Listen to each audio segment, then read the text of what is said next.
Au Bénin, le site de concassage de pierres de granit de Parakou est le lieu de travail quotidien de plus de 600 personnes, en majorité des femmes. Une activité particulièrement pénible, suivie de près par des organisations non gouvernementales inquiètes des conditions de travail sur place. Pourtant, aux yeux de ces femmes qui exercent plusieurs activités, le concassage demeure un moyen d'assurer la subsistance de leur famille. Elles se sont confiées à notre correspondant au Bénin, Didier Sogba. Regardez. À Parakou, deuxième métropole du pays, au nord du Bénin, plus de 600 femmes travaillent quotidiennement au concassage manuel de pierres de granit. Le site, communément appelé Carrière dans la région, est situé à moins de 2 mètres de la voie inter-État Bénin-Niger, empruntée chaque jour par de nombreux camions. Des camions justement, dont certains desservent les entreprises du BTP qui s'approvisionnent à la carrière. Ce travail manuel qui se fait dans la poussière, les bruits de bateaux et sous un soleil de plomb comporte beaucoup de risques. Mais c'est le mieux payé selon les femmes que nous avons rencontrées sur place. À la carrière ici, il y a plus de femmes que d'hommes, puisque les femmes ont trop besoin d'aide. Les enfants doivent manger. L'argent que je gagne, je suis en train de faire tontine avec, de réaliser quelque chose avec, d'autres activités à faire. Mais pour vite apporter l'argent, je vois que la carrière là, ça peut vite aider à gagner vite l'argent. C'est pour ça que j'ai choisi la carrière.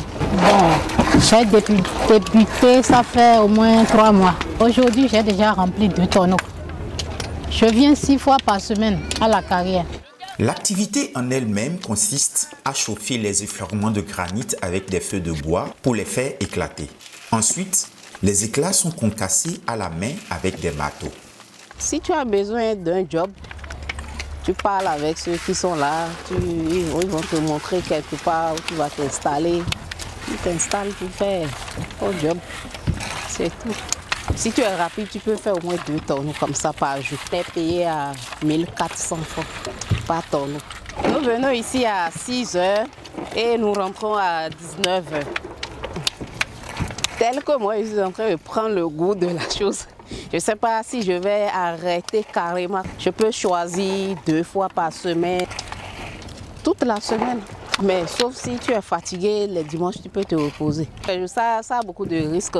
Parce que quand on casse ça, ça peut typer, nous blesser quelque part la main ou bien au pied, le visage. En tout cas, partout quand même, on reçoit des blessures comme ça de temps en temps. Est-ce que ces risques méritent ce qu'on gagne?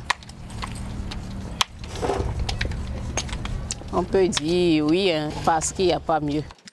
Venir à la carrière peut être un tremplin pour les jeunes filles en quête d'un moyen pour se lancer dans une formation sans moyens et sans soutien. C'est le passage obligé pour plusieurs femmes à la recherche de moyens de poursuivre une formation.